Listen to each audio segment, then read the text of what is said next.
Hello everyone, मैं हनुमत सिंह लोधी और आज आपको the code of criminal procedure 1973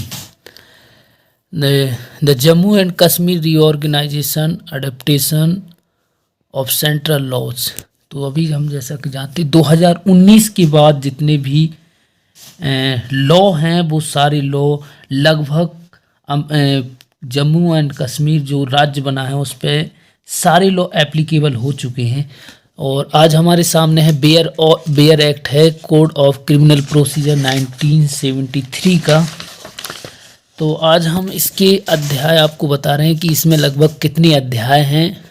तो सबसे पहले हम देखते हैं सेक्शन 1 to 5। तो ये प्रीलिमिनरी की बात करता है और जब भी आप बेयर एक्ट लें तो डिगलॉट में ही खरीदें ताकि आपकी लैंग्वेज इंग्लिश और हिंदी दोनों पे अच्छे से पकड़ हो और आपको लैंग्वेज की फिर बाद में प्रॉब्लम ना हो।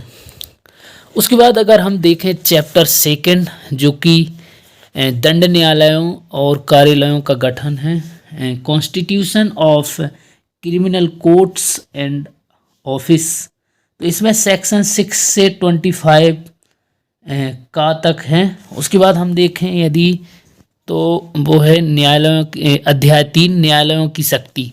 तो कौन से न्यायालय को कितना पावर है, पावर्स ऑफ द कोर्ट। तो ये जो दिया है ये है सेक्शन 26 से लेके सेक्शन 35 तक। उसके बाद यदि हम बात करें अध्याय 4 की तो वरिष्ठ पुलिस अधिकारियों की शक्ति। उसके बाद है खा में मजिस्ट्रेट और पुलिस को सहायता। ओके, उसके बाद अध्याय 5 की यदि हम बात करें तो उसमें व्यक्तियों की गिरफ्तारी है। पुलिस बिना वारंट के कब गिरफ्तार कर सकेगी, पुलिस अधिकारी के समय उप संजय के लिए सूचना। तो जितने भी पुलिस इन्वेस्टिगेशन है उससे संबंधित जो सारे मामले हैं, गिरफ्तारी कैसे की जाएगी, वो इस अध्याय में दिए हुआ है। उसके बाद यदि हम बात करें अध्याय 6 की तो इसमें हाजिर होने को विवश करने के लिए आदेशिकाएं हैं। तो सबसे पहले समन्स है, समन्स के बाद है गिरफ्तारी का वारंट। सबसे पहले आप लोग जानते हैं हम समन्स करते हैं और यदि समन्स पर नहीं आते हैं तो फिर उनके लिए वारंट निकाला जाता है। उसके बाद है उद्घोषणा और कुर्की के बारे की। फरार व्यक्ति के लिए उद्घोषणा, फरार व्यक्ति की संपत्ति है जो कब कुर्की की जाएगी, ये सारी चीज़ें हैं। अध्याय 7 में यदि हम बात करें तो चीज़ें पेश करने को व्यवस्था करने के लिए आदेशिकाएं, समन्स है, तलाशी वारंट है, तलाशी संबंधी जितने भी नियम हैं वो सारे इस चैप्टर में आपको मिल जाएंगे। उसके बाद है अध्याय 7 का कुछ मामलों में सहायता के लिए व्यतिकारी व्यवस्था तथा संपत्ति कुर्की और समहरण के लिए प्रक्रिया। तो ये है सेक्शन 105 क्लॉज का से 105 क्लॉज ठा तक इस अध्याय में इस बारे में सारे प्रोविजन दिए हुए हैं। उसके बाद है अध्याय 8 परिशांति कायम रखने के लिए और सदाचरण के लिए प्रतिभूति।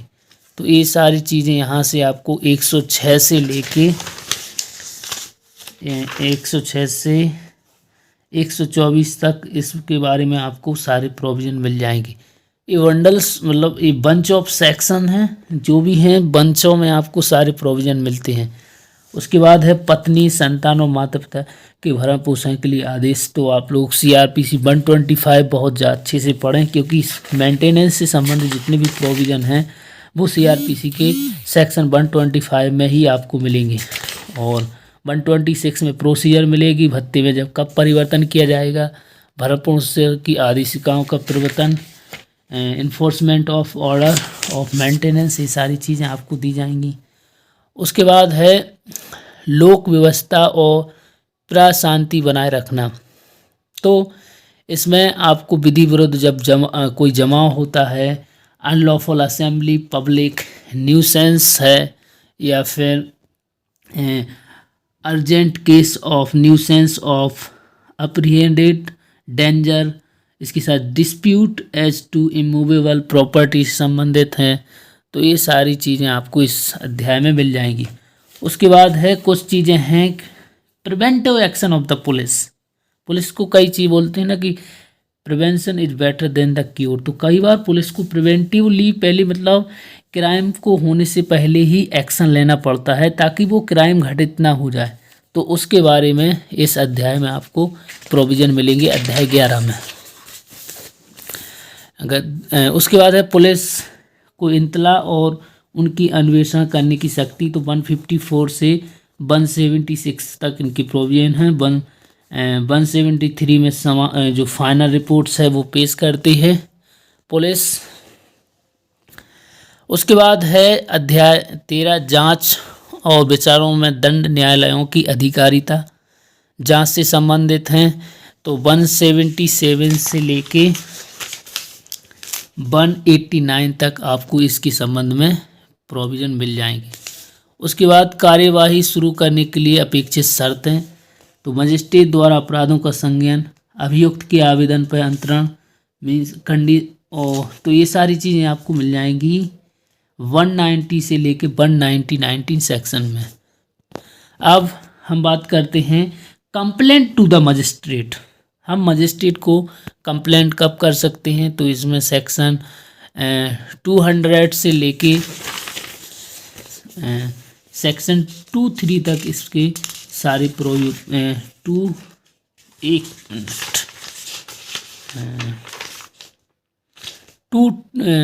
200 से लेके 203 तक इसके सारे प्रोविज़न दिए हुए हैं।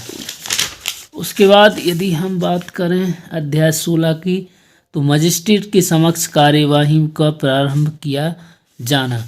जब मजिस्ट्रेट के सामने जो कार्रवाई होगी उसके सारे प्रोविज़न 204 से 210 में आपको मिल जाएंगे। उसके बाद है आरोप द चार्ज, तो फॉर्म ऑफ चार्ज। उसके बाद है कंटेम्प्ट ऑफ चार्ज। ये सारी चीज़ें तो चार्ज से संबंधित जितनी भी चीज़ें आपको मिलेंगी वो किस में? सेक्शन 211 से 224 में मिलेंगी। उसके बाद हम बात करते हैं सेशन न्यायालय के समक्ष विचारण। तो सेशन न्यायालय के बारे में जितना भी जो ट्रायल है before a court of session, तो उसके बारे में आपको सेक्शन 225 से लेके सेक्शन 237 तक इसमें प्रोविज़न है। उसके बाद है अध्याय 19 मजिस्ट्रेट द्वारा वारंट मामलों का विचारण। तो सेक्शन 238 से लेके 243। उसके बाद खा पुलिस रिपोर्ट से भिन्न आधारित मीन्स कंप्लेंट से तो एक खा में 244 से 247 तक। उसके बाद है दोष मुक्ति या दोष सिद्धि विचारण की समाप्ति के बाद परिवादी की अनुपस्थिति, इसके बारे में प्रोविज़न है। फिर देन अध्याय 20 जो है वो मजिस्ट्रेट द्वारा समन मामलों का विचार कैसे होगा, ये सारी चीज़ें आपको 251 से 259 में आपको पढ़ने मिल जाएंगी। उसके बाद है संक्षिप्त विचारण मीन्स जिसे हम इंग्लिश में समरी ट्रायल भी बोलते हैं। तो ये सेक्शन 262 से लेके सेक्शन 265 तक है। उसके बाद यदि हम बात करें अध्याय 21 क्लॉज का, तो इसमें जो है 14 विभाग से संबंधित प्रोविज़न दिए हुए हैं ये जो हैं। और एक बात और, जो भी का नाम से प्रोविज़न जोड़ते मतलब ये है नया अमेंडमेंट्स हुआ है, ठीक है, ये बात ध्यान रखना। उसके बाद हम देखते हैं कि अध्याय 22 कारागारों में परिरुद्ध या निरुद्ध व्यक्तियों की हाजिरी। तो परिभाषाएं, बंदियों को हाजिर करने की अपेक्षा करने की शक्ति और बंदी का न्यायालय में अभिरक्षा में लाया जाना, ये सारी चीज़ें आपको 266 से 271 में पढ़ने को मिलेंगी। उसके बाद है evidence in inquiry and trial, जांचों और विचारों में जो साक्ष्य हैं न्यायालयों की क्या भाषा होगी। वारंट मामलों में अभिलेख, समन मामलों और जांचों में अभिलेख, साक्ष्य के अभिलेख की भाषा, ये सारी चीज़ प्रोविज़न आपको पढ़ने मिलेगी सेक्शन 272 से लेके सेक्शन 283 तक। उसके बाद खा क्लॉज के खा नंबर से आप देखेंगे साक्षियों की परीक्षा के लिए कमीशन। तो ये 284 से लेके आपको 290 तक पढ़ने मिलेगा। उसके बाद जांचों तथा विचारणों के बारे में साधारण उपबंध। तो एक इसके बारे में आपको इसमें लिखा है 300 बहुत इम्पोर्टेंट है। एक बार दोषसिद्धि या दोष मुक्त किए गए व्यक्ति का उसी अपराध के लिए विचारण ना किया जाना। ठीक है, जांचों तथा विचारणों के बारे में साधारण जो भी उपबंध हैं वो दिए हुए हैं और ये सारे प्रोविजन दिए हुए हैं सेक्शन 300 से लेके 327 तक। उसके बाद हम देखते हैं विकृति चित्त अभियुक्त व्यक्तियों के बारे में उपबंध। ठीक है, जो भी अनसाउंड माइंड जो व्यक्ति होते हैं उनके बारे में सेक्शन 328 से लेके सेक्शन 339 तक प्रोविज़न है। देन हम देखते हैं न्याय प्रशासन पर प्रभाव डालने वाले अपराध के बारे में अब। तो ये सारे प्रोविज़न आपको 340 से लेके 352 में मिल जाएंगे।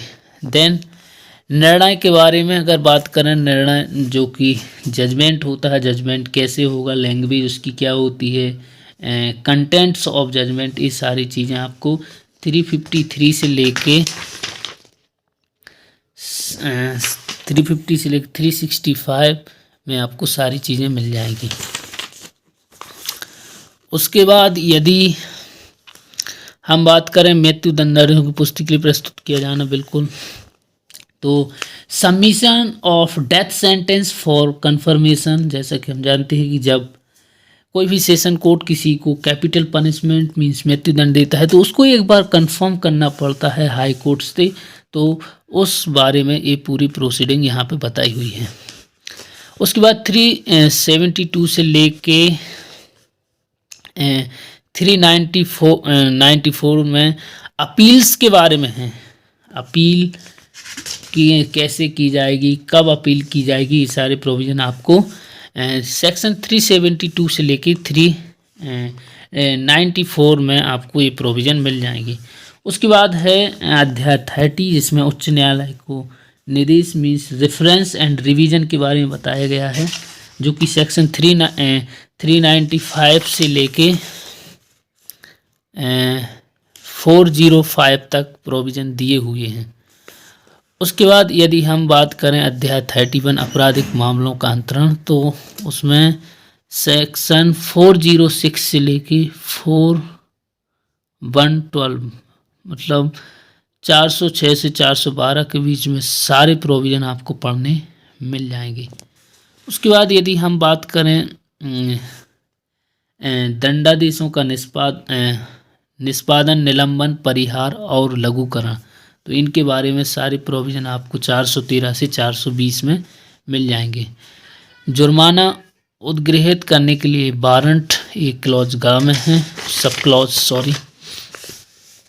और फिर जमानत से संबंधित चीज़ें यदि हम देखें तो हमें 436 से लेके 450 तक ये सारी चीज़ें जमानत किन व्यक्ति को दी जाएगी, टाइप्स ऑफ बेल, ये सारी चीज़ें आपको मिलेंगी। और उसके बाद है संपत्ति का बेन means disposal of property and then irregular proceeding होती है वो, एंड लास्ट जो होता है वो है प्रिकिनी मीट मिसलीनियस। और इस प्रकार हमने एक क्विक रिवीजन किया इसमें कि आईपीसी में कितने चैप्टर हैं, कहाँ से क्या जो बंच ऑफ सेक्शंस होते हैं, इसको चूँकि मैंने आपको कुछ भी नहीं बताया सही, क्योंकि इसमें विस्तार से अगर जाते तो ये सारी सीआरपीसी हम कनेक्ट नहीं कर पाते, लेकिन एक बेसिक आपको कि इसमें कौन कौन सी चीज़ें हैं और कितने चैप्टर हैं, कितने सेक्शंस हैं, सारी चीज़ें आपको एक बेसिक जो आइडिया लगा होगा वो लग चुका होगा। और इसमें लगभग जैसा कि हम जानते हैं कि 484 लास्ट सेक्शन हैं और रिपील्स एंड सेविंग उसमें दिया हुआ है। और देख सकते हैं ये सीआरपीसी के सारे चैप्टर, और आपने इन चैप्टर को समझा होगा। और ये सीआरपीसी एक प्रोसीजरल लॉ है और इसको अच्छे से पढ़ना बहुत ही ज़रूरी है। ओके, आगे की वीडियो में हम एक एक सेक्शंस या चैप्टर वाइज चीज़ें कवर करेंगे और लॉ से संबंधित ऐसे ही आप वीडियो देखने के लिए हमारे चैनल को सब्सक्राइब कर सकते हैं। और यदि आप कमेंट्स में कुछ पूछना चाहते हैं तो ज़रूर पूछ सकते हैं। Thank you everyone watch.